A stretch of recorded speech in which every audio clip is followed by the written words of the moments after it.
sky.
Pain has a face.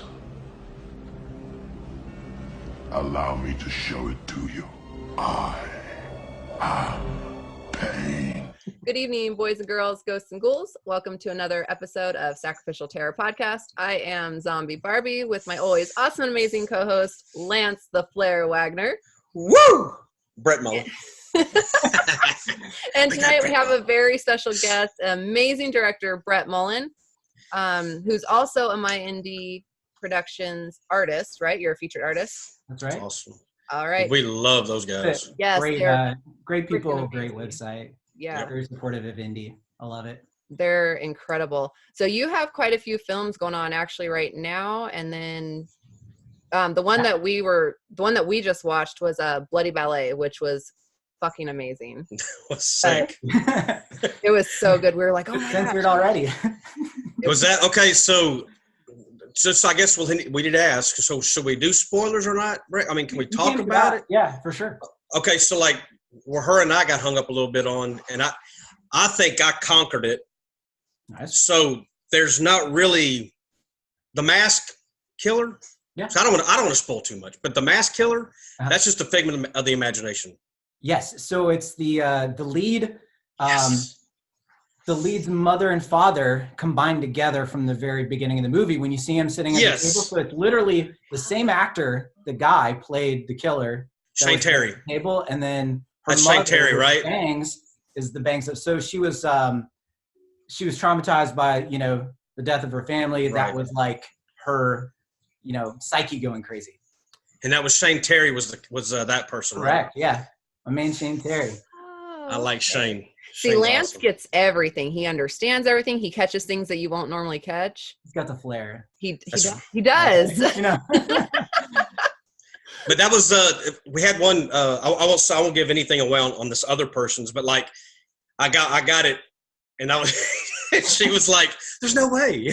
See, it's really trippy. It's a very, very trippy movie, and my intention for it was to be like one of the old giallos, or a lot of them that just kind of have this like mystery to it, and then it dies off, and you're like, I don't like Tenebrae. Like, what did I even watch? I kind of like the charm of the late 70s, early 80s movies. So that's You totally nailed it. What we were doing with it. So nailed it's a bit strange, but it's fun. You did love that. really good on that. When I first started watching it, and I think I told both of you, the lighting was so cool. Like the Argento-esque, the blues and the reds, and I loved that. The music kind of had that like 70s, 80s feel. Yeah. And you had a lot of music, which was awesome. Yeah. And your cinematography is beautiful. Thank you. It was. Yeah, there was a couple different people that did cinematography on it. I like to shoot when I direct too. At the same time, it makes me feel like I'm a part of the scene. So I do op like 90%. But second cam, because we rolled 2 cams a lot of the times. Tony Collins did a lot of the cinematography for B, and he's really awesome too. So we got some good stuff, and the locations didn't hurt either. Those were awesome. So for me, that's something that people skimp on sometimes, and it's like, so we found some really interesting stuff with the ballet place and the jail and that pump house at the end. Like those were really cool looking. So definitely stoked on that. I got some cool ones for Killer Babes too. Ooh. That's you got a killer cast for that movie too. Got a killer cast too, yeah. You really He's all excited. He's did. like, yeah, I got it. I mean, how does that even happen? How do you get like right here? Check this out. Carolyn Williams. Yeah, Carolyn Williams. I mean, how do you just? I mean, Yeah. Hey, Carolyn, you want to be in my movie? I mean, how cool is that? Yeah, it was super cool. One of the things I love so much about her is she's so involved with all the process. So literally, when we were doing makeup on people, she was like standing over watching, like so. Aw. You know? And plus, she always has high energy. That's Right. one thing I really love about her. She had a lot of suggestions. She knew how to move camera, so that was really cool. And then Debbie Rochon was a dream too, because I feel like in that film she plays a character she normally doesn't play, so that was kind of fun. And I'm just a fan in general, so it's neat to work with those icons. Did you realize? I guess up to that point, maybe the number wasn't as high, but she has 253 credits on IMDb. I knew it was somewhere up there. That's a lot of work. Yeah, it's freaking crazy. That's crazy. But yeah, I've hung out with or not. I say hung out. I've been around Carolyn twice at the Cult Classic Convention. That's come. There'll be another one coming up in February in Texas, and she was just. I mean. Just so, I mean, she looks right at you. She talks to you, and she's just super, super sweet. She wasn't like she doesn't seem bigger than what you feel like she should be. Just a regular person. So we were shooting this one scene, and it was kind of where like she teases a little bit of Right. And she watched the playback of it, and she liked it so much she went over to Tony, who was opping at that time, and she gave him a kiss. And, like the whole room was like, "That's awesome." That is so cool. And this is on Killer Babes? What's that? This is on Killer Babes? Oh, no, that's Bloody Ballet. So, okay. Yeah, Killer Babes, we've shot about 25, 30 minutes of the film so far. Okay. And it's really cool, so I'm super excited. Like, we haven't gotten to Linnea Quigley's, Lisa Wilcox, or Tiffany Shepis, but we've done some of Jenna Kanell's stuff. And cool. So it's been really cool. It's a very fun script, so. Oh man, I wish there was like more we could see because I know. See it so bad. I just have those limited stills I've kind of put out Mm-hmm. on the internet, but that's about it. But I've got 10 minutes like cut, like actual rough cut. Oh wow! And I'm so stoked on it. It looks very beautiful. I got Brock Bird to do some DP on it, and he works on The Walking Dead, so that was super cool. Oh shit! Oh, that's so. awesome. Yeah, there's actually 3 camera department people from The Walking Dead are filming it too. So wow. Is it going to be similar? Can we think it's similar to Bloody Ballet, or is it going to be a little more out? It'll be. No, it's definitely in the same ballpark. Okay. It's a little bit more of a comedy fantasy mixed with horror, but the dark parts are super dark in it and super bloody. Like it's bloodier than Bloody Ballet. Wait, what? Not. So it like full cheese you in the face. So yes, it's pretty lovely. You're an Italian. You're an Italian horde nut. I can all day. I saw Fabio Frizzi play the Beyond 2 days ago. So wow. It was yesterday, wasn't it? Cool. Yeah, I forget. I've been up to West Virginia, down to North Carolina, up to Baltimore, down to North Carolina, to Atlanta, back up. Holy goodness. So this week's been crazy. You're like, I don't even know where I'm at right now. I'm in a fucking hotel with purple walls. with beautiful walls. With beautiful walls that match my shirt. That's so cool. Awesome. So, you said over in the UK it was called Phantasma, right? Yes. Yep. What? So basically, everywhere besides the United States it's called Phantasma, and that was the original title. Okay. But they said it doesn't make sense. I was like, well, it means ghost in Italian, so I think it's fine. So they kept it. Oh. But I actually didn't know they were changing the title until like a week before its release. Oh wow! So I kind of got boned on that because I had all this advertisement. So that's why I have so much stuff that says Phantasma, and I didn't know how to like change it. But it's whatever. I mean, that's what they do. They do the best they can to market it to certain audiences and stuff like that. But I kind of like Phantasma. I think that's Phantasma's cool. I mean, Bloody Ballet is awesome too, but I didn't know. So I didn't know they just all of a sudden will change your title. I didn't know. Yeah, I mean, they did it not technically in the same way, but Bombshell Bloodbath's called Dead Inferno too, as well. But I kind of like Dead Inferno. I mean, that's pretty sweet sounding. So yeah, it's all right. They're like, well, Bombshell Bloodbath is a silly name. So I like them both though. How that works. So it makes it like 4 films, right? So yeah, duplicated. So that's a good thing. Okay, there you go. Because I think on my indie wasn't some of the promotion was Phantasma and some of it was Bloody Ballet, right? Yeah, Mhm. yeah. And then like my posters are crazy at conventions because I'll have like Phantasma and then Bloody Ballet and all that stuff, and I just kind of explain, I'm like, well, it's the same thing.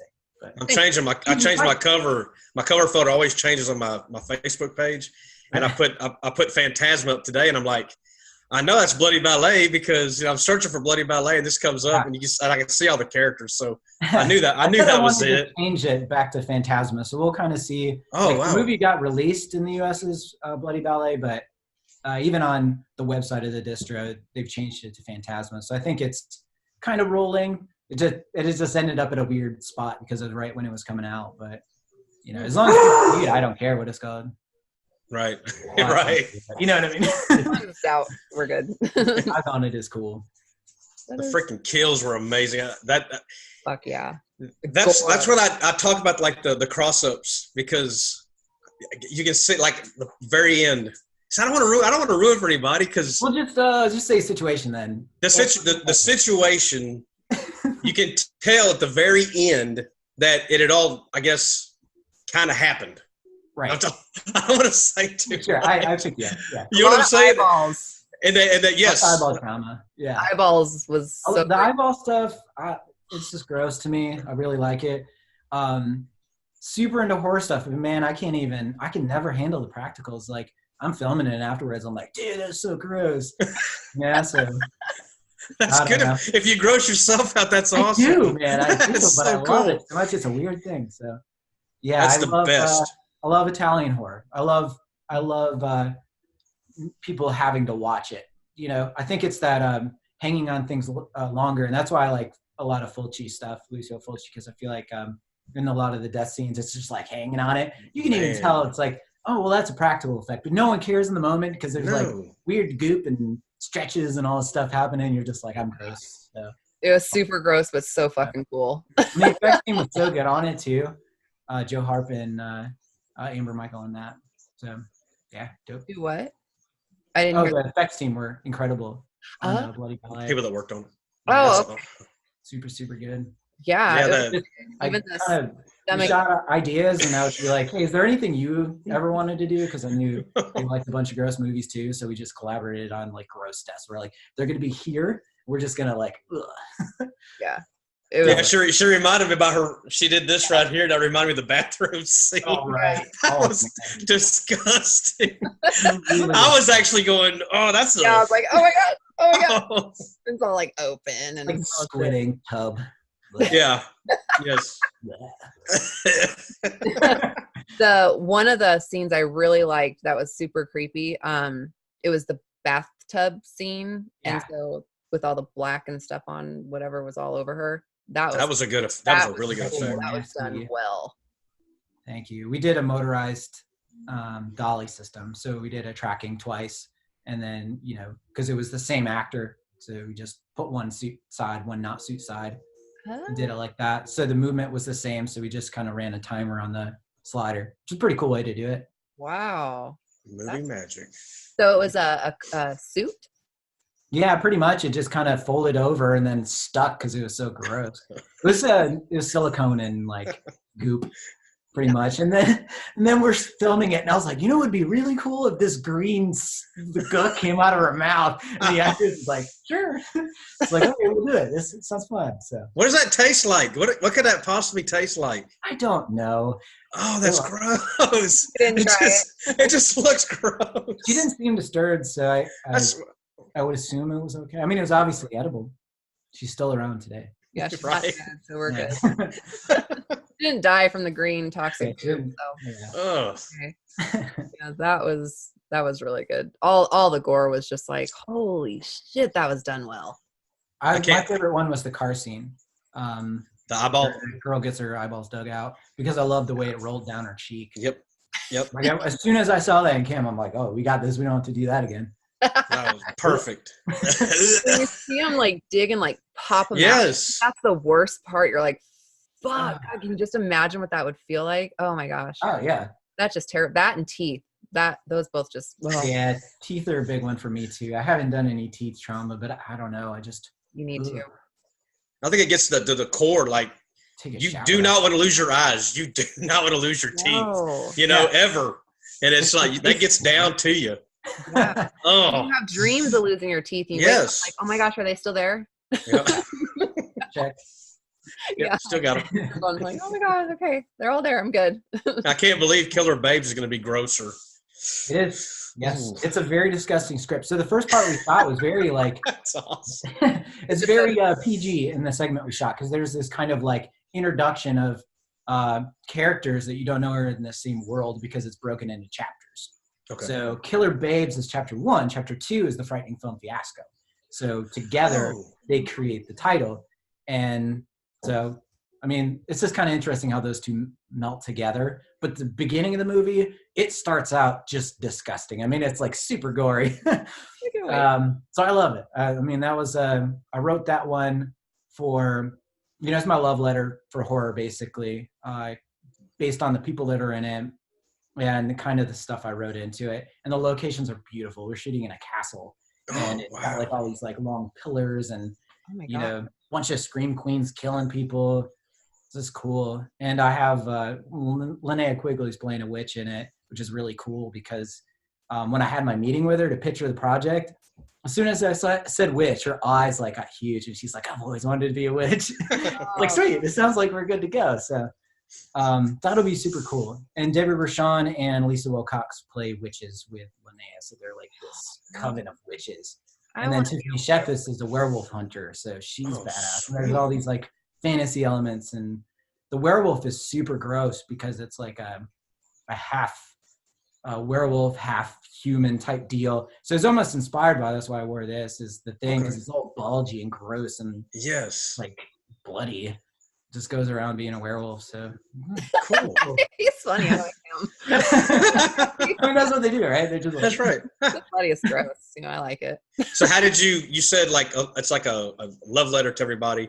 Yeah. And all your favorites are in it. So where did you fall in love with Linnea? Where would you say I would love to work with Linnea one day? What got you? I really love Night of the Demons. That's a big one for me. Okay. I really love Return of the Living Dead. I mean, I'm a huge zombie fan. So, for me, Romero or anything Fulci, and then, you get into Return of the Living Dead and stuff like that. Like Tarman just scared the crap out of me as a kid. Tarman was the best. Yeah. Alan Troutman, right? I think Alan Troutman was Tarman, I believe. Man, I love that. Yeah. I actually got to hear a shout out to the movie because Linnea was on a reunion of Return of the Living Dead. And literally on the panel, they're like, what you got going up? She's like, I'm really excited about Killer Babes and the Frightening Film Fiasco. I was like, yeah. I was like, I'm a Living Dead podcast thing. That's so cool. That's awesome. Yeah. So cool. When do you think you'll have that one completed? It's going to be out Halloween 2020.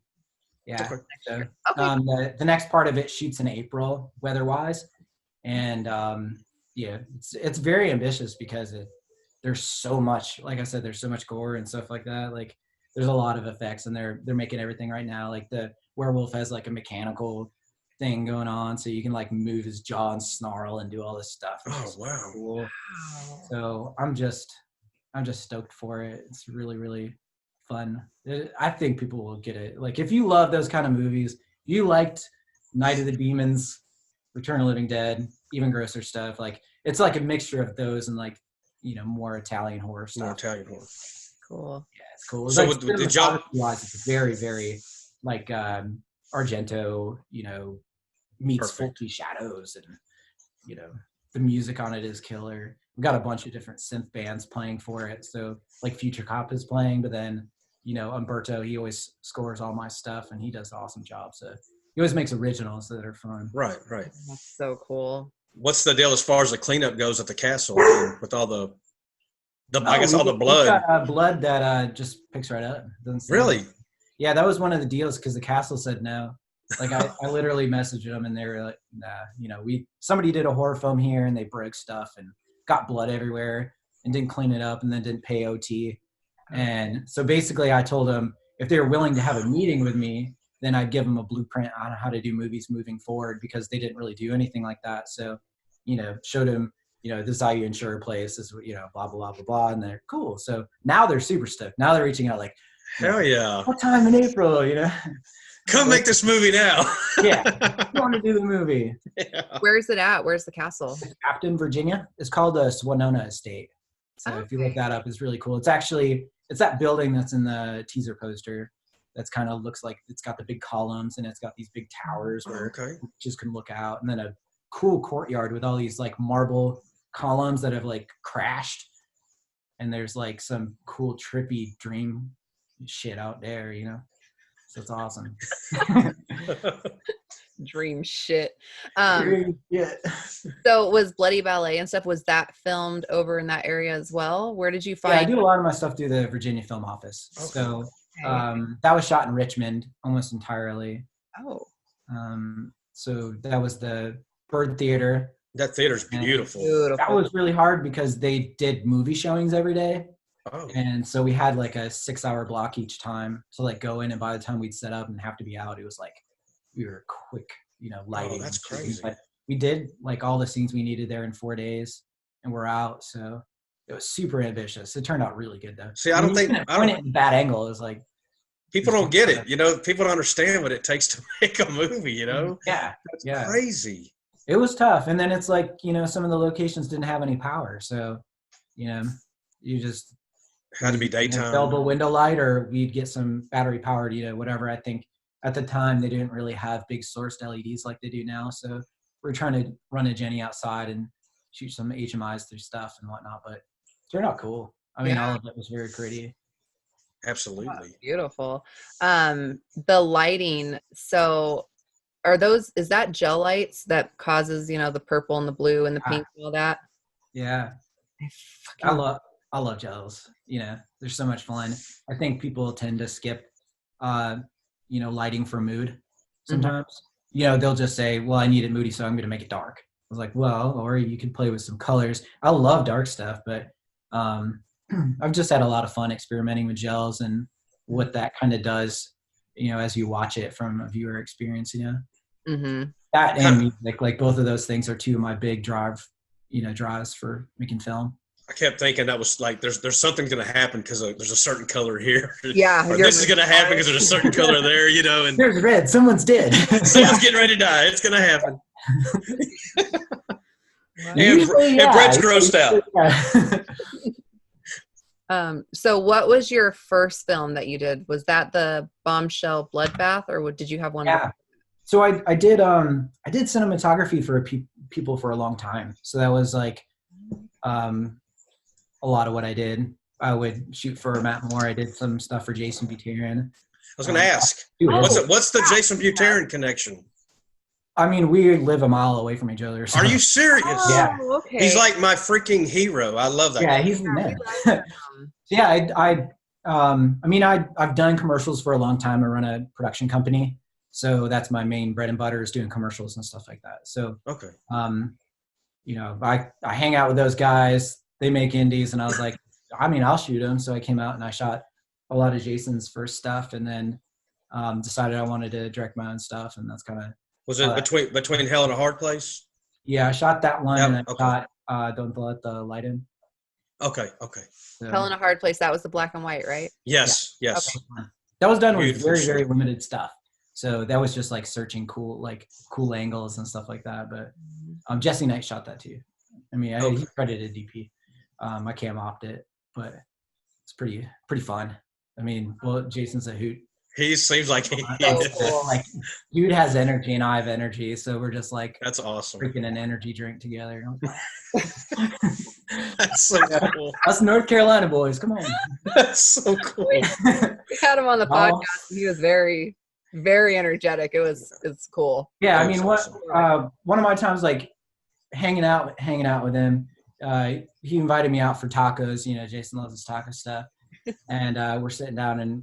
He's like orders a beer, and there's all these like, mariachi band like coming out and they're singing stuff, and they're like, Brett, you want a beer? I was like, sure. So I got, just a regular sized beer, and everyone else's beer comes out. It's like the big ones, and mine's just like the small one. And Jason razzed me the whole night. He's like, dude, like, can you level up? Like little beer thing, The next time we hung out, I drank a man. Yeah. That's Yeah. I can awesome. do I it, didn't know by they the had way. Just sizes. because it's short doesn't mean I can't do it. That's so cool. I told him he wears a skirt, so it's like a good thing. It's a balance. It's a balancing act. Small beer, he's a skirt. So. There you go. Oh, fuck. So that, how cool is that though? It's like, oh yeah, I was, working with him and decided I want to do my own film, and now you're working with Linnea Quigley and shit. It's like That's crazy. We're literally a pizza joint away from each other. So. That's crazy. wow. And he's working with big names. You're working with big names. Yeah. Goodness. It's fun. It's a great area to shoot in. There's a lot of talented people in North Carolina. I feel like there is in a lot of cities, and they go under the radar because people think you have to be in Atlanta or LA or New York to do something. But that's not true. There's a lot of ambitious people. Oh, absolutely. Yeah. That's why it's important. We all need to come together in the indie community, I think. Yeah. And just everybody needs to support everybody and help out. And I want to see this thing through, man. I really do. Keep it going. I want everybody to be successful, man. Yeah. I keep preaching that. I think some people don't believe me, but it's the truth. It really is the truth. Back scratching. I mean, it really is everybody helping each other. Right. Because, it's hard to do it with the funding and everything like that. I mean, it's not, shit funding, but it's not like amazing either. Right. You have to like really take your time with a whole lot of stuff. So when you have a bunch of ambitious people, especially people you've worked with, and they already know what you want, Right. So, like the lighting guy, Matt Moore, he's lit all my stuff, but I don't really have to say too much to him. Like, he already kind of gets the vibe of what I like. He knows what you want. So that's super cool to work with people that you just trust and you don't have to hover, because there's only so much you can do, directing wise, like to put your attention to. So, and then I always encourage people to do what they like, their art into it. So I like to improv a lot of stuff and experiment. That's why sometimes some of the stuff I feel like is weird, but like in a good way, a beautiful way. It's because it was a bunch of people doing kind of their own take of what they wanted to do. They're like, it'd be really cool to blank. I was like, cool, let's do it. We'll throw it in there. If it doesn't work, we'll change it. But, we always like try it first and see if we can kind of come up with something fun for everybody, That's on cool. random, creative collaboration. See, that's nice too, is to work with directors who do that, not the ones that are like super fucking assholes that you have to, no, it needs to be done this way. Ones that'll actually listen to you. It's a better that way too. You want something they're going to be proud of. Absolutely. Yeah, because if it doesn't feel natural, then it's not going to come across well, Yeah, you get some of the best acting when you let actors go. They have an idea of what needs to be achieved in a scene, but you don't like haunt them on like, you said that wrong. Like, you're supposed to say and. It's like, yeah, exactly. No, who cares? Like, if you don't say it like that, don't say it like that. It's not even going to seem right. Yeah. So just kind of let them go. Yeah. Not so forced. Because I've worked, with a particular director before that was like that, like, oh, you didn't, like that. You didn't say and it's like, but that's not how I would talk. So I'm making myself sound like shit because that's not how I would talk. That's not how I'd say that. Yeah. So it's easier when you can just kind of twist it just a little bit to make it where it's natural. Dialogue isn't pool, it's bowling, pretty much. Yeah, right. Yeah. Exactly. That's pretty good. I like that. Did you work on Kill Giggles with Jason? I didn't, no. Oh, I missed that one. I wish I would have. Seemed like it was a really, really fun project. So it looks cool. Yeah. It should be fun. I mean, how can you go wrong with the clowns? Or exactly. Clowns, I love what he tells the stories, he's like, I hate clowns. Yeah. Okay. I mean, that's the reason to make it, right? Yeah, If it helps him get over his fear. That's right. I don't think it helped though, did it? I think he still hates them. I think he still hates them. It was his first feature. So like really our collaboration on it was we met up and I kind of went over how I've tackled features because I had done 2 by that point. So kind of gave him some tips on how to, build that beast. Cause it is strange, but you kind of like break it into pockets. I mean, you don't look at it as a whole. Otherwise it's very, very intimidating, just concentrate on each scene and then make sure there's a good flow to the next. Mm-hmm. Yeah. So how long have you been, so I know you do commercials as your normal day job. How long have you been in film? Like doing movies specifically? No, just anything with camera. So Oh. commercials and everything. Like, how long have you been doing this? 12 years old. What? Since he's 12. I mean, it's funny. I have tapes and tapes of like old things I made. My first movie was called Deer of the Living Dead. And it literally, I like had my dad's camcorder and I had all these little deer and I was having them like run across the screen and they're swearing and everything, doing everything. And then there's like little army men coming in and shooting them and they come back to life. I can't remember what dumb reason. I think there was like a plastic panda bear that brought them back to life. That's so and cool. They're killing everybody. And I had like blood. I had a little squirt gun thing and I built all the sets out of cardboard. Those are cool. Like at the end, I threw I soaked it in gasoline and threw a thing on it and burned it down. Like the credits are over the fire. But yeah, I was so young. But I did that, and then I would make like skateboard ones based off like the trans world, and I mean Jackass wasn't a thing at the time, but it was like kind of that deal. Oh, okay. And then been in a lot of bands. I did music videos, but I've been doing videos since I can remember. I mean, it's just always been a thing I do. That's cool. Do you have the deer one still?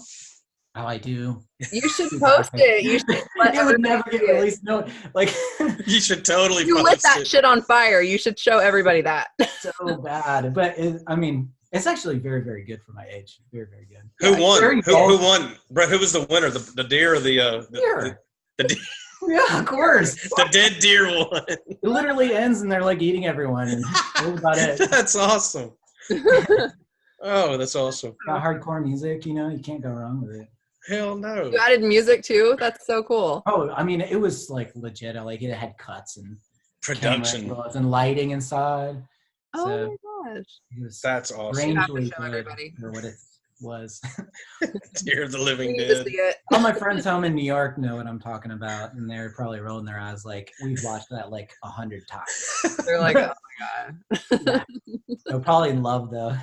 I think I got a big fan base for that. And my rap albums I made in high school, I was called Smoke Mullen. Hell yeah. I pulled them out of my locker. I got suspended for selling my rap albums. So. Oh my gosh. So thug, Brett. The second one, it was called Secondhand Smoke. So that was pretty good.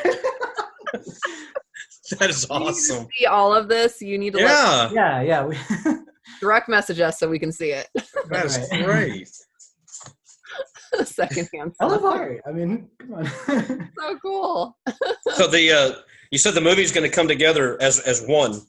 I'm trying to get this in my head real quick. So, Killer Babes and the Frightening Film Fiasco. So it'll be Killer Babes and then the Frightening Film Fiasco. Yeah. And then it becomes one movie. So how long is that movie? How long would that runtime be? It's probably 90. I mean, the script is 112 pages. So we'll see. I mean, I tend to stretch scenes out a lot. I'm like, oh, they're walking and it's pretty. So let's take like 2 minutes to film them walking. Mm-hmm. So it could be very long. The last short I did, Belladonna, Bill Mulligan and I were trying to do like, a short just in between movies for fun. And it ended up being 45 minutes. It's like, gosh, I got to cut it out. So I tried to cut out as much as I could. It ended up being 25. Wow. Wow, you cut out a lot. Yeah, I love cinematography. I love pacing. I love music. I love all those elements. So, dialogue were needed, but I love the beauty of it. I think horror is beautiful in its own way. So Right. Yeah. Who knows how long Killer Babes will be by the time we're done shooting it. I might have to do some cuts on some stuff, but it's got room for it. So you do the editing? Will you do the editing? Yeah, I always edit my stuff. Okay. Wow. We've gone. Yeah. People are different. I love editing. That's one of my favorite parts. Okay. So, like it's always that situation you shoot something and you're like, did I get it? You think you got it, and then going back and watching it stitched together is such an awesome experience. Mm-hmm. That's so cool. So, and I get to see it first. Exactly. That's right. I don't get to see the cut I didn't want. That's so cool. I know Lance called it instantly about you loving Italian horror. Right off the bat. He knew instantly.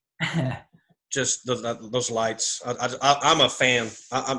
I need to step my game up on the Italian side because I just, for whatever reason, my travels in life, I knew about it. I'd seen enough of it, but it never grasped me. And now it's like, I think I might be all in now. So yeah, I might be bending your ear. I might text you or something, or DM you and ask you some questions. I actually stumbled upon it oddly, because there was like a rated R section and they treated it like it was porn or something. It was just like a rated R horror section in our VHS store because I grew up in the middle of nowhere in the sticks. And there was Fulci Zombie there. And I remember I rented it one day. I didn't bring it back. So I liked it. Ended up having to buy it. Yep. It's like, I'll take that. So Zombie 2 as well? You like Zombie 2 as well? Yeah. Absolutely. I like Romero's one and I like Fulci's one. I mean, they're both great zombies. So. Right. The that underwater scene with the shark is still just. And that was the only one that wasn't Fulci's. That was the producers. Oh, was it really? Yeah. I mean, it's I didn't know that thing, but they're just like, we should add a shark in. And usually it sounds like the dumbest thing, but it was cool. It really came. Cool. And then when you hear the backstory to it, you're like, that was really a shark, you know? It was really a dude getting his like fake arm ripped. Yes. So I got a Suspiria here. Oh shit! See, you said that. Some Argento love. You and it's got little colors. There's the witch. Wow. Mr. Harper. God, that's good. This is kind of like Inferno, and then here's the ballerina that's bleeding. So sometimes I have clients that go, "Are you bleeding, or is that a tattoo?" And I say both. Both. Yeah. I'm a weirdo. We're all weirdos. That's awesome. Both. It's both.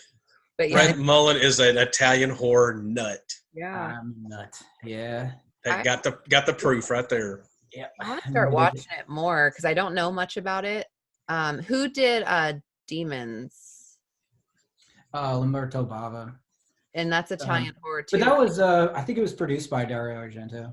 And that's like gross, right? I mean, they're all very, very gross. Right, they're like way off. Italians like great for it. Sergio Martino is a really good one. He did why am I losing this? But you got to look up his stuff. He does giallos too. He plays with a lot of pretty colors. I mean, he's done a bunch of different stuff. So he's done like Western stuff. He's done horror stuff. He's done like kind of like monster movies. Cool. Island of the Fishman is like one of his monster movies. They're all cool. Yeah. Italians are afraid to like do weird things, which is always fun because you're watching it. Like usually it's a late night thing. If it's predictable, you want to go to bed. But if it's like this thing, you're just like, where are they going? Where are they walking to? You're out. That's awesome. Yeah. I want to watch. Brett's a true. Even Jackson Stewart was really into it too, and you could tell by what he put into his film. Did you watch Beyond the Gates? I don't know if he heard you. Beyond the Gates? Oh, I didn't. Beyond the Gates, I didn't see it. I listened to the podcast of that though. Yeah, that's really good. Yeah, he's really into the Italian horror too, and then he again did tell by that front cover of that though. What? I can tell by the front cover of that movie though. Right. Yeah.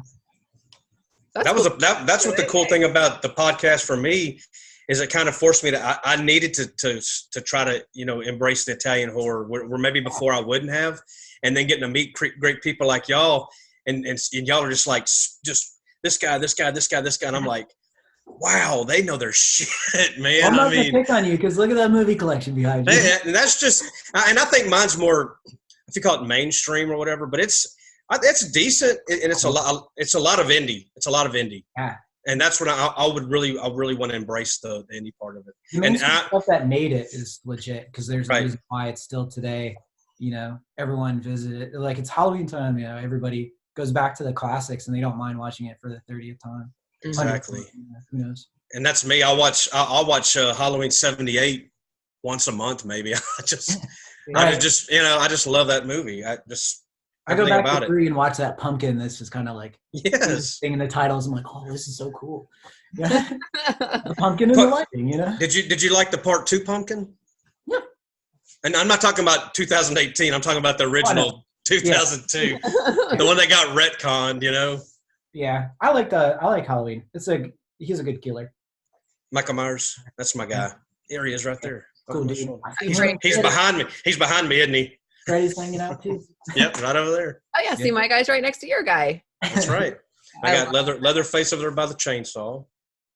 I got 2 leather faces today. That's I think awesome. probably my favorite ones were like I love the John Carpenter stuff for sure. So I love Halloween. I love The Thing. Probably The Thing is my favorite film of his. But What really, just going down the list on John Carpenter? I mean, did you like all of his stuff, or just the? Bob was cool. Yeah, I mean, I think most of the stuff he does is really legit, and I think that he has a lot of hands in it. You know, from music, Right. that he composes it and stuff. He just has a good idea what to do, so he keeps it interesting. And people try to do the same formula that he's done in his movies, and it just doesn't feel right. And so it's his blend of music, it's his blend of lighting, and his blend of atmospheres and his story put together. Because really, the '78 Halloween was pretty slow. I think it's from a standpoint, it's kind of like the last Halloween that came out in a way. Like Right. it kind of felt the same, but the new one still didn't feel like the original because it just didn't have that element that he gives to it. I want the light. You forget about it. I want the light flares, like on Christine. I just to me that, and I feel like I think I saw him in Halloween 3, which I know he didn't have anything to do with that. That just must have been that crew, everybody that had worked together, so they were all using the same style. But it seemed like all the Halloween movies, 1 through 3, and then Christine, and I'm probably blank, maybe Firestarter or something. Those light flares off the headlights on the cars. Yeah, so cool, right? Absolutely, just captivated me the way that. As a kid, I mean, those always stuck with me. Yeah. And if they just snuck that in the 2018, I probably would have nerdgasmed on that. A nerdgasm. Wow. Yeah, I would have been like, "Oh my God, there they are! There they are!" But There's the flares. I didn't see one, so Flair. Flares. I got to go to the bathroom. I'll be right back. Oh, you guys are fun. So are you. That's so cool. So out of all of your films, what has been your favorite to work on so far? Part of me likes the Dead Inferno, Bombshell Bloodbath, those two titled movies the best. I just seeing the zombie for the first time, like one of the first scenes we shot was the one zombie in the laboratory, like kind of lifting up. He looked so cool. And all the cast, all the crew were all freaking out when the zombie came out because he looked so good. So it was like one of those moments, you were doing a movie that you were directing for the first time, and you get to see like one of those moments. You already knew that the zombies were going to be like freaking awesome. So there's a lot of part of that movie that was cool, but they're all awesome for their own reasons because they feel like little chapters of your life. Yeah. It take like 2 years to write it, direct it, edit it, all that kind of stuff. That all those friends that helped out, some of them either moved away or maybe, you didn't work with them on the next project for whatever reason, and it's cool that you have a documentation of all those friendships. Like you can watch the movie and know all these things happen behind like when we, in Phantasma, when we shot the car scene with the girl getting her eyes cut out, the house that we're shooting outside of caught on fire. And literally like a fire truck came and had to put it out. And like some idiot like that saw the fire because it was like a gasoline fire, tried to throw water on it and it spread it further. Wow. It was insane. And we're like trying to get the shot and these cars are whipping by trying to see what's happening. And Shane's sitting there in the killer outfit like this with the razor blade and all the cars are like, what's going on? So you guys see an eyeball gouge. When I look at it, I see like that caught on fire, this happened, Total chaos. Wow. I mean, it's not like that all the time, obviously, but there's like those little special things. Yeah. Oh, wow. Damn. That's awesome. So not trying to ruin again, not trying to spoil for anybody that hadn't seen Bloody Ballet or Phantasma. There's a kill. Mm-hmm. So I don't want to ruin it. I don't want to ruin it for anybody. But I guess being a horror movie, that people probably have an idea that somebody big gets killed in it. Oh, right. Yes. That was a fun kill. That was a fun kill. That had to be. I mean, is it the or is it the? Yes, that one. The second one. Okay. That one. Yeah, I was driving home from Atlanta with Shane Terry today, and he was going on about how that was his favorite kill he's ever done. That's awesome. He's like, she didn't get away from Leatherface. Or she got away from Leatherface. She got to get away from me. You know? Hey, but check that out. Check that out. He didn't really kill her. Yeah. See, it's kind of weird, you know? He did, but he didn't. Right. I love that movie. I love that movie. That you hit a jackpot with that. I love it. Yeah, that was super fun. That was a great script. So Matt Cloud and I both kind of contributed on that. Like Matt had most of the meat and potatoes of the script, and then I kind of added things, and I can't even put my style to it. I can't even like she's an author, and y'all do what y'all do. And I know Sam gets mad when I say I'm just a railroad guy, and I'm trying to not think in those terms. I'm just saying my profession is I work on the railroad. Uh-huh. And when like her being an author, you doing what you do with Matt, y'all writing this movie, I just can't wrap my head around that. I don't, and that's why I think I get in trouble a lot because people are like, you like everything, blah blah blah. You're too easy, and I'm like because I do what I do, and I totally respect what these people do over here, and that's not easy. And you appreciate it all. And I really appreciate it. It really is a labor of love for you guys because, like you said, you're sitting there gouging somebody's eyes out, and a freaking house could have blown up right behind you. Yeah. As you're trying to make you're just trying to make a movie, and all this chaos is happening, and nobody knows. You and your cast and crew know, and that's it. Yeah. Well, so people are going to come watch your movie and just be like, "Oh, that's cool. The eyes get gouged out." But yeah, and I totally respect, and I probably got off on a tangent there, but I just think that's what it's all about. That, like you said, even you almost said it, the word for word how I say it. They're like your children. Mm-hmm. You start from on paper or whatever a napkin, and you build it all the way up till you make a movie and you release it. And if someone craps on it, it's like, you're crapping on Brett's movie. Or I don't want them to crap on it. I want them to love it, And that's what I want people to realize is look for the good in it. There might be something. There might be something in there. Yeah. There's always look something. At any aspect, like maybe, and I do that. That's why I love so many movies, is because I have to be forgiving. As a filmmaker, I understand how hard every position is, and sometimes you just don't get to do everything that you wanted. So it's easy to say, that didn't maybe they had one take to do it. Like you don't you can't treat it like a Hollywood budget. And I always say, people have the argument of like the book was better. Like, right. No proof the book was better. The book had an unlimited budget. Yeah, exactly. How you interpreted it. So great. Yeah, of course, book. Yeah. I love that. I love that, Brett. A movie, you have a budget and you have all these people's ideas all getting wound up into one thing. And you can say, I blame this person because that was a stupid shot or that was this. But you can ignore that and you can look at some of the other things that are going on that are so beautiful about it. There's always little things that are working on every movie. It doesn't matter how stupid it is. There's something that's enjoyable about it, but people tend to want to be disappointed. I don't understand why. It's entertainment. So one of my all-time favorites besides Halloween 78 is the very first Mask Friday the 13th 3D. Yeah. The eye pop. I mean, hello.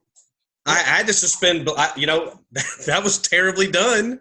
But I don't care. There's so much other good stuff in it. It's the mask shows up. The some of the kills are great. Guy gets his hand chopped off. The idea was obviously good enough that it's lasted the test of time. I mean, right. Just that iconic character. Yes, exactly. Even though we didn't really, get the full Jason in the first I mean, he made himself important by, That's right. Later That's on, right. found a cool hockey mask, and they're like, that's so cool. That's so cool. The rest of them. I'm gonna wear that thing, That's awesome. He made himself important, damn it. Yeah, he's like, guess what? I'm cool now. I'm cool. He's right. You can pick that. You can pick part 2 and part 3 apart. I mean, you can go. We've talked about it. You can go. How does he look like a hillbilly?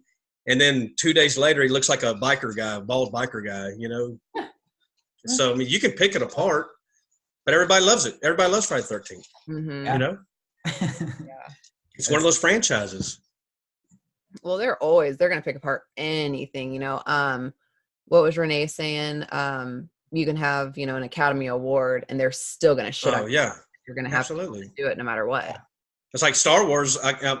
Guys, people have already tried to rile me up because I'm a huge Star Wars nerd. Oh. And so I heard it sucks. And I'm like, I'm crying like a baby because I'm 42 years invested in it, Oh, yeah. I heard it suck. It's exactly. And I don't know how to come back to it because I know I'm a nice guy. So they know I'm not going to get into, I'll blow up and get mad. Yeah, sure. But they want to see some instant reaction. And I'm like, I'm 42 years. I was 7 years old the first time I saw it with my parents. Yeah. And you're gonna love it because you love Star Wars. And I find the good. You had differently, but there's beautiful things about it. Yes, and I find the good in it. They're still giving us Star Wars. Exactly. I said I loved it. I was gonna love it, good, bad, or Jar Jar. Regardless, I'm gonna love it. I'm gonna find a lot of love in it. Because I couldn't stand Jar Jar. I hated Jar Jar. Jar Jar was the poopiest character ever. But they gave us Darth Maul.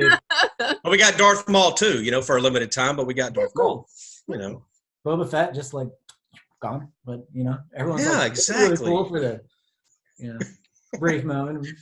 I didn't mean to get on a Star Wars tangent. I just I had to throw that out there. Jason's a huge Star Wars fan. Jason loves Star Wars too. Oh, does he? I've never Huge seen Star any Wars of fan. them.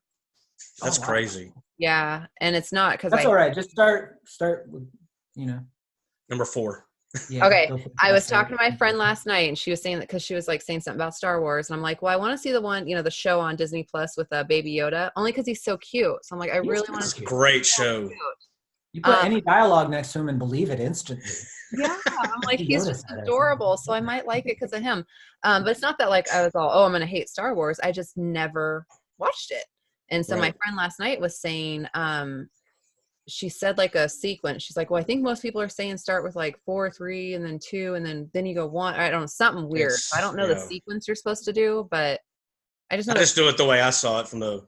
Yeah. I saw them as each one was released. You almost can't start with 1. I'm that old. Because you just have to have the experience of seeing Star Wars for the first time, going 4, 5, 6. Like you just have to be able to fully appreciate it, and then you can start with the trouble shooters and then go into the new stuff. Yeah. Okay, so start with 4, 4, 5, and 6. Okay. Yeah. Then go 1, 2, 3, then 7, 8, 9. Yoda, because I want to see Baby Yoda so bad because he's so cute. Mandalorian's awesome. Is it good? It's a really good show. Okay. I'm behind 1 episode. I got to catch up 1 more episode. I've been watching Lucifer, so I haven't started on Mandalorian. Not on Disney Plus, right? No, Netflix. It should be on Disney Plus. Right. I love Lucifer. I'm like addicted to it. So I've been binge watching that shit for like weeks. I'm trying to get all caught up. How many seasons is that one? I think it's 5. I think. Oh, okay. I think they're working on the 5th, and that's the last one, or they're done with the 5th one, and that's it. And I'm like, they're gonna stop it. She's not happy. No, I'm not happy. I love him. Brandon's not happy. No, because he's just amazing. But Lucifer and then Sabrina, the Chilling Tales of Sabrina. That was good. I love that show. I want started it like that so bad. So they shot a lot of it on a tilt shift. I don't know what that is. Yeah, what does that mean? So it bends focus from here to here to here to here. So they did a lot of blur effects on the side, but basically it was like, it's one of those lenses that you see that kind of, hold on, once again. Ooh, you got the camera. We're going to learn stuff. Oh, shit. So you got to hear, and then it mounts to the camera here, but then it bends, the lens bends down. Oh. So you shoot like with the camera all weird. And you can also have it go side to side. So you can have it like over here. And if you shoot downwards, it creates miniatures. So like when you see videos that look like little toy cars, this is tilt shift. This is not tilt shift. Oh, that's cool. Movie magic. That's right. All sorts of fun stuff in here. Here's a little kaleidoscope. Holy shit. And that's a lens? Yeah. That's cool. And I got weird like things we can what the hell is that? blur some images. Prisms. That's so cool. Shoot through prisms, and then you can see what's going on like over here when you're shooting this way. That's crazy. Holy shit. Who figures all that stuff out, Brett? Who does? I mean, I just nerd. I don't know. I just buy things later. That's so My cool. shit messes with it. Why not? Make it look different. Yes. Oh man. See, we learned stuff today. I'm telling you, that's cool. Camera with Brett Mullen. That's right. Yeah. We'll have like weekly lessons. And you can Yeah. The little drawing board. Yeah. Yeah. If you want this effect.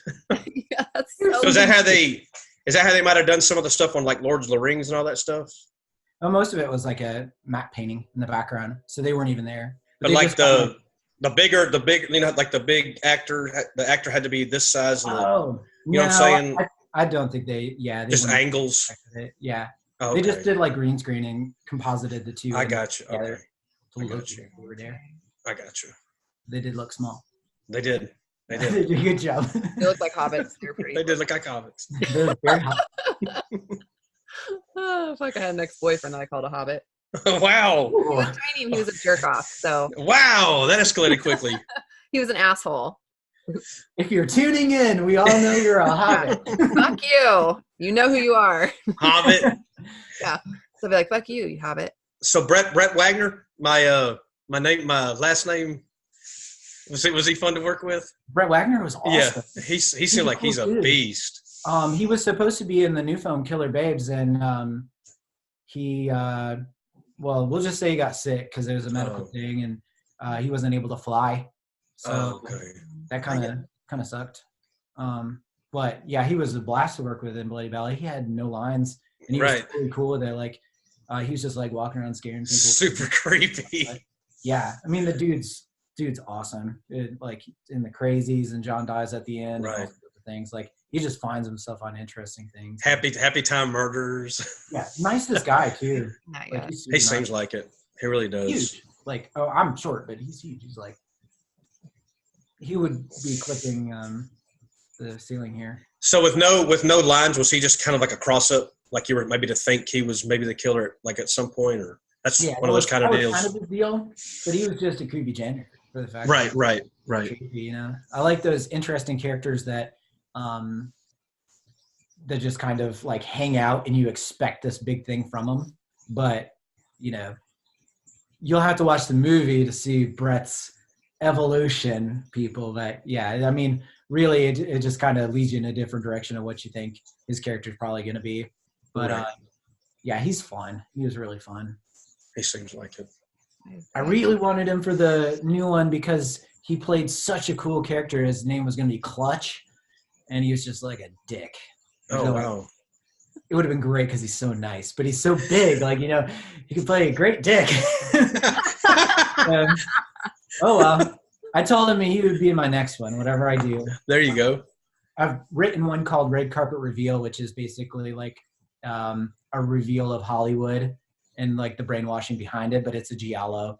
It's really cool. But how they take like new talent, kind of manipulate them and stuff. And in my own kind of way is what I think. But it's really cool. It's a monster flick too, so it's got like big lizard creatures and other things. And, Oh, wow. yeah, that would be super cool. It's one that's definitely very, very Italian feeling. So if I get this one, you know, done in a certain amount of time, I'll just, you know, start jumping on that one. Or if, you know, I get distracted too long, I might start writing something else. I don't know. But Shit. I have a remake too that I've been working on and I've had a lot of meetings for, but people say they don't like remakes these days. It's a really cool one, and I can't talk Like about I said, it. I don't like it, but they're making it, Yeah, doing it. it's super You know? cool. Yeah, they're doing them all. It's a the Bob time. Clark movie if you like Bob Clark. Oh, yeah. Absolutely. Yeah. There's a remake of one of his movies. Obviously not Black Christmas, but Right. one of his older ones. It would be super cool. The coolest thing. Well, keep pitching it because they're remaking everything. Yeah, they're remaking everything. They remade that one twice. They remade Black Christmas twice. I've had a lot of meetings for it, and everything's went really well. So, I mean, even the original writer I've met with and stuff like that. So, Oh, wow. Think All right. positive. see, why not? Just need to get the funding, basically. Yeah. Like always, right? Right. Yeah, because you can't, like, I don't know, remakes you can't just kind of do from an indie level. People will eat you alive. Like, it needs a studio budget. Right. But, I don't know. We'll see. Got And it. so I'll write you guys first. I'm like, guess what? It was. Like, oh man, I'm so curious. He can't talk about it though. That sucks. Yeah. We can talk about it after. Okay. I'll tell you. You could be one of the only few to know. All right. That's awesome.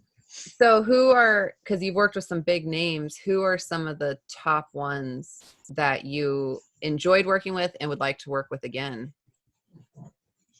The top ones. Like, what are your top 3 that you are like, oh my gosh, this is fucking amazing, and I want to work with them again? They're all gonna hate me. We They're don't not have to included. cover it. Okay. So for the ones I've actually worked with, like one of the ones I'm really, really excited to work with is Linnea Quigley, because we're like super tight now. Like we text and dog pictures to each other. That's awesome. And it's so weird that like some of these actors and actresses, they come up on my phone with their little picture from their old movies. When they call me, I'm like, trash. That's awesome. Or like when Tiffany Shepis pops up on my phone, I'm like, I freak out. I'm like, oh, hey, Tiffany. That's so cool. So we did some stuff with Tiffany, and she's just such a cool person. It was really, really fun to work with Tiffany Shepis. So that's one super excited to work that I've worked with. Debbie Rochon, definitely. Debbie and I we talked more. Like Caroline Williams, I really had a fun time, but she kind of like flew in and flew out, and Debbie, like we had more time to like bond and talk about things and whatnot. So, and then plus Debbie's afraid of spiders, and I had to help her out with that. So that was kind of a fun. Wow. It's one of the pump house had spiders and stuff. Oh. Ew. But yeah, so Debbie, and then they have to be bigger names, or just anybody. They don't have to be. It can be anybody. Oh, I always like working with Shane. Shane's been in all my films. Rob Springer, I'm going to give you more than 3 just because. that's fine. Yeah, no. This is your interview. Whatever you want. Rob Springer's been in a few of my stuff. He's in Bombshell Bloodbath and Bloody Ballet. Oh, wow. He's a cool dude. Alex Elliott was really cool to work with. And Brett Wagner, obviously. Mm-hmm. Trista Robinson. She was really fun. If you haven't seen Purgatory Road or Echoes of Fear, she's in those. She's tiny. Her voice is like really like cool and high pitched, and she's just like, you don't expect anything when she goes to talk. And she had one scene that we shot for Killer Babes, and it just like everyone was quiet when she was done. Oh, wow. So it wasn't really a bonding thing. It was more like the experience of having her on set was just really cool, because I didn't like the first take. I was just like, wow, like, okay, I already can see her as this main character, no problem. Mm-hmm. Like just, you could tell the amount of studying she did for it, you know, really at it. It's like, you know, when you watch Heath Ledger as the Joker and you're like, wow, he like really fit that, you know?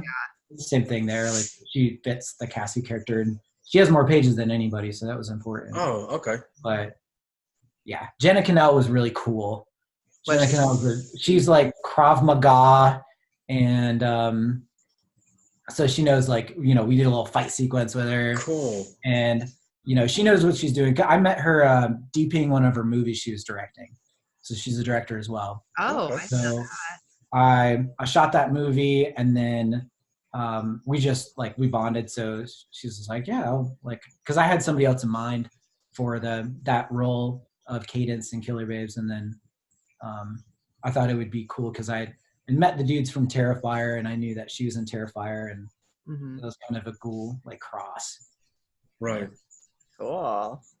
That's a lot of people. I enjoy working with like 99% of the people I work with. That's good. That's like a check for them to be on the movie. Is like, indie's hard enough without like adding ego in it too. So like I try to check those boxes out quick. I'm like, this person's gonna be trouble, you know, it's just gonna like, oh gosh. So usually everybody's fun. Like usually my sets are people like, you have to get back to shooting because they're nerding out on something. Right. Is there anybody that and you don't have to name names, but is there anybody that you would never work with again that has been on your sets? Mm-hmm. Yeah. Yeah.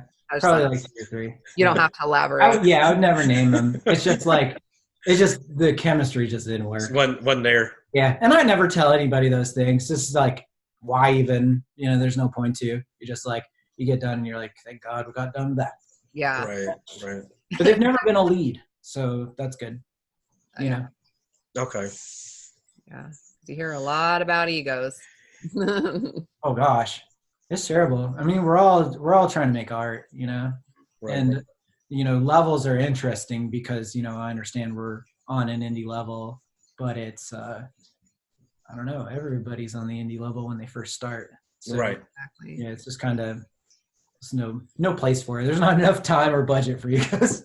Right. They give that to the higher ones where they can have their own like trailer and people to like brush their hair and stuff. Right. Right. I need the red M&Ms only or whatever that. Oh my gosh. Who is that does that? I Somebody- forgot. Yeah. That's some of the weird requests. What? Doesn't surprise me. It's stupid. It's like they all freaking taste the same. Like, why would you only want one color? That is I think it's been more like going to the conventions. Because a lot of these people that are in Killer Babes I met at conventions. Oh, And cool. it was just kind of bonding over stuff. Like I'd set up meetings and talk to them and then, hang out with them. But sometimes you come across people, they were like people you really looked up to and they just had it's like they didn't even want to be there. Yeah. So that's the main thing. I'm just like, oh, that's poop. Yeah. Say, poop's We have cool another words, one that man. I don't doesn't know. Yeah, you're like me, Brett. I'm not the cussery. I'm the filthy mouth over here. I'm a cusser. I'm just trying not to do it. Yeah, I'm the same way. I cuss when I'm excited, not when I'm mad, though. Right. I don't know why. I'm the other way around. But poop's like underused. Yeah, it is. They need to bring poop back. Bring You it say back. poop and everyone's like, what? Say that again? What did you just say? Hell yeah, bring poop back, Brett. That's right. I'm going to start using it from now on all the time. Hashtag poop. Yeah, that's pretty poop. It's like multiple meanings. That's poop. Or that's poop. It's like, that's good. That's awesome. It's back. Poop's back. Brett bought it back. Brought it back. That's right. Makes me think of Clerks too. I'm bringing Yeah. it back. Yep. Yeah. That's right. Uh, Good times. Good times. So, we know that you love Italian horror, but besides that, what are who are your top favorite directors of horror films besides the Italian horror? Danny Boyle. Danny Boyle's amazing. So he did Trainspotting, 28 Days Later, Slumdog Millionaire, Oh yeah. Millions. Sunshine was an extremely underrated sci-fi movie. It's like up there with Event Horizon. I'm dying to see that. I keep forgetting about it. Basically, the suns went out and the Earth is going to die in a certain amount of time, and they're taking a ship up to reignite the sun with a nuclear bomb, right? And as they face it, they have to face death because basically it's like trying to stop them, or like fate, or whatever you want to say. Yeah. So cool. Very, very cool. But Danny Boyle is one of my inspirations for photography, like cinematography, photography, everything, because everything he shoots, he just finds unique ways to film it that's not your just standard composition, Mm-hmm. So he's one of my faves. I like George Romero. Mm-hmm. I think his first 3 Dead films were ones that really shaped horror for me. Like I love all that.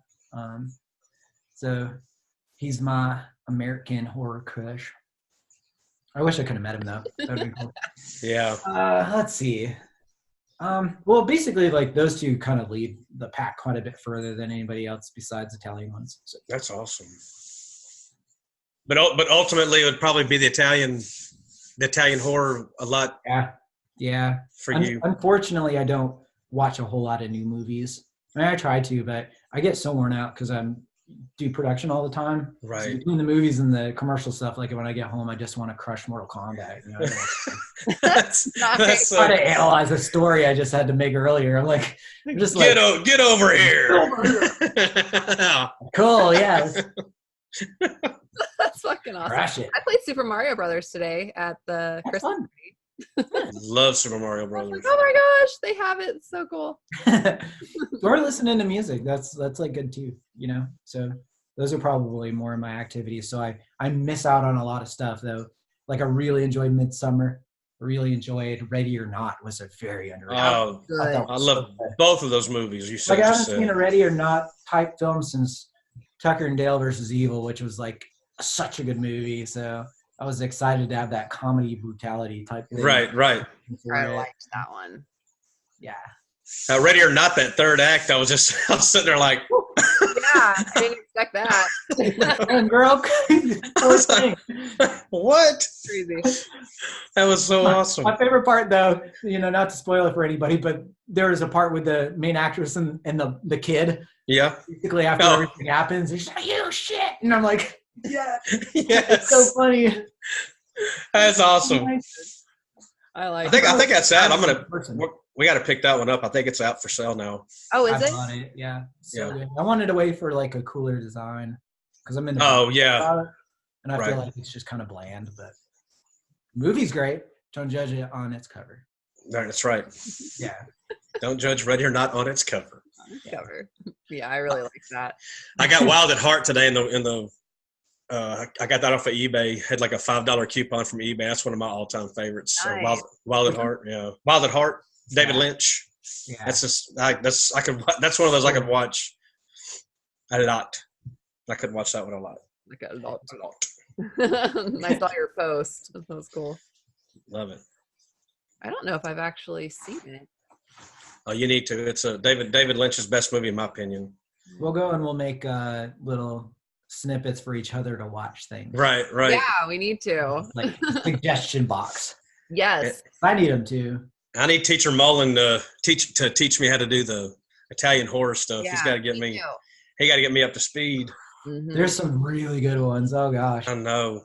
There's some really good ones. I don't, and I've probably seen half of them. From my travels, I'm an old dude, so it's like, what have I seen? I don't know, Yeah. Yeah. I mean, I forget movies like when I watch them too. Like it depends on what I'm doing, but sometimes I'm just watching a movie because I'm tired. Right. And unfortunately, it doesn't do it justice. I'm entertained, but yeah, I don't always remember them fully. So, and definitely a lot of foreign ones kind of lose you because they're trying to be a bit more obscure. I think Hollywood wants a specific act formula. Mm-hmm. And then, Americans can't understand anything beyond it sometimes. A lot of Americans, definitely not you guys, but, it's just like, if something doesn't happen they don't want, they're like, I don't like this. I'm like, not everything's like perfect there, Right. Mm-hmm. I love Brett's attitude. I know. You're so fun. Glad you came on. That's awesome. We do. It's been fun. All right. So cool.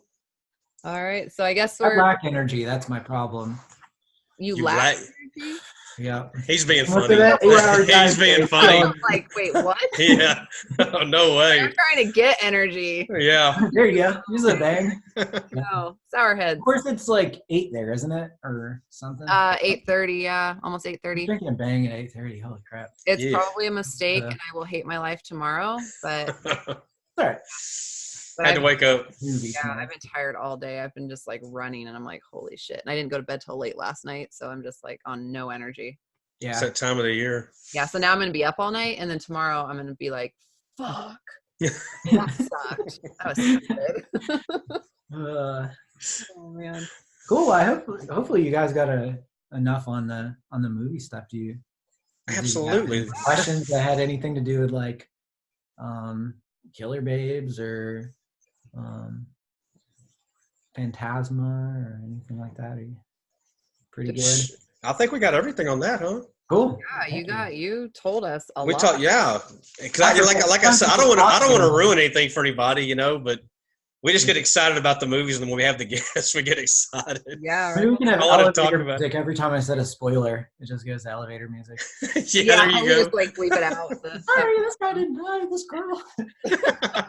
So, Is there anything you want to tell us about working on these films, or anything like? Do you have anything weird or crazy besides the house starting on fire? That anything else that has happened? a lot of stuff has been weird, so I just had to have to think of one. First off, you guys rock. So Oh, there's that. thanks, Brett. Guys are a lot of fun, and I really appreciate podcasts, like this, because it's how the indie artists stay alive, is being able to talk about their work and stuff like that. So I really appreciate that. I don't know about weird stories. Just again, I'm super excited about Killer Babes, and there's a lot of really fun talent in it, and there's been a lot of support for it too. So I have high hopes for it. It's got everything you need from like, you know, it's all practical gore, but very over the top gore. Every character that's a big name, and it's got a lot of them, none of them are day players. Every single person has like a full script of stuff. Oh, cool. So very in-depth characters for everybody. It is probably the most evil Linnea has been since her 80s horror. Wow. You know, they kind of backed out on some of her, but she has like a resurgence to like being a total badass. So Cool. that is really cool. I'm excited to see her and Lisa Wilcox together too, you know, from Nightmare on Elm Street 4 and 5. Like, that's pretty cool. Tristan Risk is pretty cool to have on it. You know, she's done so many movies with the Soska sisters and Right. was in Hotbox and Frankenstein Created Bikers, and she's just always interesting. So she's like, you know, big into reptiles and like snake charming and all stuff, dancing. She like does all this stuff. And then one of our other leads, Ariana Tysinger, she's a contortionist. Oh, wow. And then Trista Robinson, she's like, you know, got this really unique voice and the way like she's very theatrical with everything. So those three play like one of the most brutal 3 slasher chicks in anything ever. Like, I really wanted to flip the script, and the idea behind Killer Babes is that it is a reversal in gender in horror. So basically, where normally the guys would be doing things in a trend to torture the females, it's a reverse. So it's like these guys go to this party with these girls and they roofie them and they fuck with them. So it is so fun. Wow. And then like they're in this big thing, but they're in this castle, and then everything kind of like everything leads up and tees up to the next thing. But it's really cool. Like, one of my favorite scenes in it is they're trying to make this film of these guys, right? They're trying to make their own horror film. So that's why it's got the tapes under the poster. Oh, that's and a cool like, poster. They're pissed because they're trying to get like a dick shot, otherwise their movie won't film or won't sell. You know, they're like, we can't sell anything without a dick shot. You know, That's awesome. maybe we could get some side dicks. So, like, there's all this like comic in it. But Just it's flip flop. That's awesome. So it's just super fun. Super fun. Everyone that read it was like, this is a great character. Like, of course, for sure. Cool. I feel like a lot of the big names I got because they were very excited about the script. Awesome. So it's gonna be fun. I can't wait to see the werewolf. That sounds badass. Yeah, I want. that was cool. We had to do a whole like full body Oh, cool. cast for him, and that was crazy. I can't imagine being stuck Oh, yeah. in one of those molds for like 3-4 hours. Mm-hmm. Like, just your nose out so you can breathe. Oh. Hopefully you're not claustrophobic. Yeah, he was good. He was Nice. chill. I was gonna say something about. Damn it! Oh, I had a question. I can't remember it. Yes. I don't remember. Yes. Damn it! I don't remember it. As good as any answer. Shit.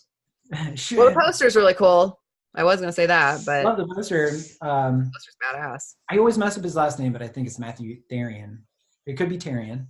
He's Canadian, so I'm just gonna blame it on that. Right. He's so skilled. The dude's awesome. I met him at Horrorama. I was playing Belladonna there, and that's where I met Chris Alexander too of Full Moon and Delirium magazine. So that was a cool place to go and play. And I was like, man, like, your work's awesome. Your You work's want to do awesome. some like this and this and this. So yeah, he's done the last 3 or 4, and I had Graham Humphrey do the first 2 posters for my films, and he did like some of Fulci's art and stuff like that. Man. So like, yeah, he's harder to access right now. He's the man too. That's insane. Yeah. So, like, how did you get the funding for this? It's got an investor. Yeah. So it's got one investor and then myself, because I always invest in all my projects to get the little extra pennies out of it I need. Mhm. So usually I take a big break in between films. It's usually like 1.5 to 2 years. And I put a lot of the money I make doing commercials and stuff into a pocket, and then I make the film with it. Wow. Cool. Yeah, I mean, I've always done that. I've yet to do like a Kickstarter or an Indiegogo. Not that there's anything wrong with them. That's kind of been my style to do it. Mm-hmm. It stresses me out to make like promises of merchandise to people. Oh, that Yeah. I bet that can get Yeah. mind numbing. Yes. Yeah. And then I don't know what the process is with the distro, whether they care that you owe people stuff or not. So that's this thing I'm unsure about. It's not like having like an open book. You just like, here, you Right. like, do what you want. Right. We'll retitle it. Oh, Let's retitle it. Yeah. God, thanks, guys. That's so crazy how they do that. That's weird. I didn't know that they just did it because they wanted to. Apparently, I think it's common. People say, Yeah, it happens a lot. Yeah. Yeah. I just thought I'm it not was. going to let anyone change color babes to them. What? Child, I was like, I love that title. It reminds me of a lot of the 80s ones that are just kind of funky and long. Right. Mm-hmm. So I think it's cool. It's, Oh, absolutely. Even if half the people can't say it, that's how I feel. and I'm like, I'm not going to try. I'm going to let you say that. Yeah. I've heard her butcher it like 20 times on things. She's like, Billy Raves in the Psycho Film Fiasco. I can't do this. She's so sweet for mentioning it. I'm just, someone will yell out from the crowd, Yeah. Frightening Film Fiasco. That's You know it awesome. when you know it. That's so good. Oh, man. All right. Well, Dang it, Brett, I messed it up again. God, if I would have had to try saying that one first, I totally would have had to keep retaking in the beginning. Yeah, Right. I would have made you do it, Lance. I'd have been like, all right, I'm done. You're opening this one. Teleprompter. Yeah. Got it. Next level. We're gonna go next level for that one. Nailed it. Titles are I weird. actually loved the teleprompter whenever I had to do that show, when I was horror hosting, Yeah. because he would do these like, I mean, it was all this like trivia type shit. And it's like, I can't fucking remember all of that like 24 hours before, we filmed. So How many of those did you do? I wanna You did say- quite a few of them, didn't you? Yeah, I want to say we probably did 20 or more. Wow. Yeah, we did a lot. And that was scripted? Yeah, it was scripted. That's So awesome. he would write kind of the gist of what he wanted, and then I would kind of change some things, or I would find points I wanted to make about an actor or a movie, because we did all the old films, like the Right. old black and whites and stuff. Right. So like I would bring up stuff too. He's like, add what you want, and so I would, because there were things I wanted people to know. But I mean, he would hand me 4 scripts, and we'd have to film it the next day. And so I'm like, so thank God for the teleprompter. Oh wow. Yeah. And then you had to learn, I guess it's hard to use a teleprompter. For me, it was really easy because, I would read it, but I wasn't like looking like I was reading it. Oh. I can Yeah. read pretty well and pretty quickly. It's basically a distance thing. Mhm. If you back up to 5 to 8 feet, then your eyes don't have to track as much. Oh, Oh. okay. That's the That key makes to it. sense. That And makes then sense. also spreading your words big enough that, they can run and have their... Mm-hmm. And then also, so you're not reading it super fast, it's like, yeah. And sometimes he'd have it going super fast. I'm like, you got to slow that down. That is way too fast, and I sound stupid. He's like, okay. And don't put "fuck you San Diego" on it or something like that. And that one Yeah. in Anchor. Yeah. We were on cable TV, so we couldn't say anything bad. We had to watch Oh wow. it. Mhm. Oh, I didn't You think had to about say like that. poop instead. And poop. Yeah, Yeah. that's awesome. Understand. Or is that a bad word? I think it might be a bad word. I don't And know. poop is forward and backwards. Poop. I love it. Yeah, it doesn't matter what you do. We- It can what be you dude. do to it, I love it, Flip it upside down as dude. dude. This stuff writes itself, Brett. This is gold. This is gold, dude. Every time I say dude, I'm gonna think poop. Thanks, Brett. You got Such a wonderful word. it. Man. Well, dude, I can, Yeah, Just yeah. Wow. Have a creative, fun life. That's right. New outlook. Boom. Boom. That's what I'm talking I about. that every time. Oh, man. All right. Well, I guess we're getting towards the end of our show now. So this is the part where you'll give any shout outs if you want to, or special thanks, to your cast, crew, where to find you, your projects that you've worked on, past and present, what to look forward to, just anything that you want to give a shout out to or people to look up and find. Now's your time. Cool. Pressure. Well, like I said first, shout out to you guys. for having me on tonight. And You're the man. With independent artists and just artists alike is super cool. And you've been fun, so much fun. You're super and then, you know, definitely looking forward to Killer Babes and the Frightening Film Fiasco. We are too.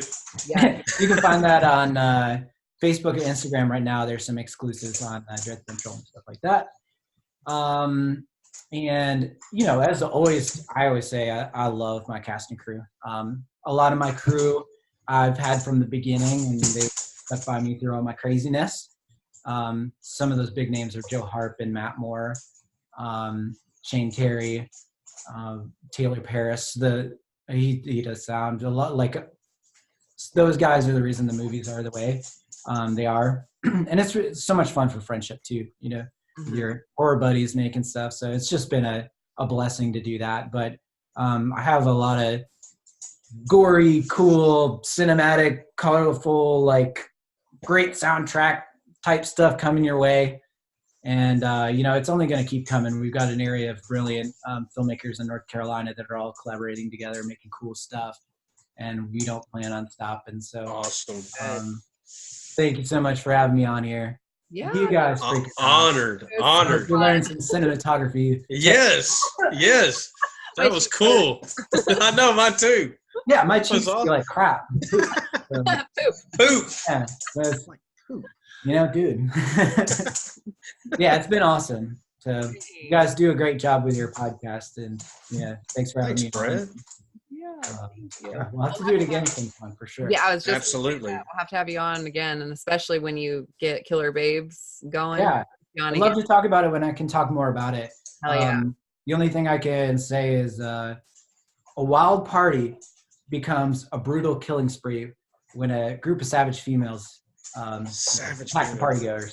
That's cool. It's pretty intense. Cool. Awesome. I can't wait. Awesome. All right, Lance, your turn. Okay, Brett, we do our little shout outs to one we've been pushing a lot, and kind of like we talked about earlier, is Indie Brigade is really getting some traction right now, especially on Facebook. And that's George C. Romero, Joe Ridgely, and Dean Fernando, and they're used to try to do some great stuff for the indie community. So definitely get involved with them. Let's see, we got the Primetime Horror guys, Thad Timothy, Lance Dale, and David Martin. I'm thinking something's coming soon. Just got my fingers crossed from those guys. They're just busy dads, and this is that time of the year. Aaron Garcia, Ty and Draco, James Blankenship, Scott Williamson, Damon Williams, and Charles Harsky. Love our show. We love them. Daryl Hook has a YouTube channel, Mr. Meat Hook. He is funny. It's a dude. He does unboxings. He does kill count videos. He's just a funny guy. And he also, it's his group, Halloween 3 Lovers. If you like the movie Halloween 3, there's a group on Facebook. He runs it. It's awesome. I'm an admin on it, so Nice. that's how much I love it. And then and Roy and Lisa Rose, they run the Cult Classic Convention. That's the gas station where the original Texas Chainsaw Massacre was filmed. They own that. And the next Cult Classic Convention will be Valentine's Day weekend, February 2020. Go to that if you can go, anybody. Billy Pond, there'll be Circus of the Dead. Will be a reunion there. Billy Pond, Parrish Randall, Bill O'Burst Jr., Chanel Ryan, Ryan Clapp. I think Ryan Clapp. I'm blanking on names right now. Anyway, so the awesome Circus of the Dead. We've been pushing that one for months. We love it. So good. Tamara Glenn, Tyler Shea Cone. A lot of the artwork you see back there, Brett, is by a guy named Brian Clegg, Art by Clegg. And he's a very talented artist who's a pain in my butt a lot of the time, but I still love him. My indie productions, Brett knows all about Itai and Asaf. And I always thank Sam and Rhiannon for ever getting me here. And my off-screen producer wife, she's not feeling good tonight, Samantha. She's in the back. And Josh Milliken from Dread Central. I think, did I hear you say Dread Central? Oh, yeah, Josh. He's my dad, so just so you know. He's adopting me. Yeah. He's adopting me, and he knows why he's adopting me. It's a big joke. And then Sarah and Josh Schultz, we love them. And then Chris Atella does our music in and out. So just check that out when you watch your episode. So that's Chris Atella's music. Yeah. And let's see, doodly poopily, I'm done. I tried to put a last second spin on it, you know.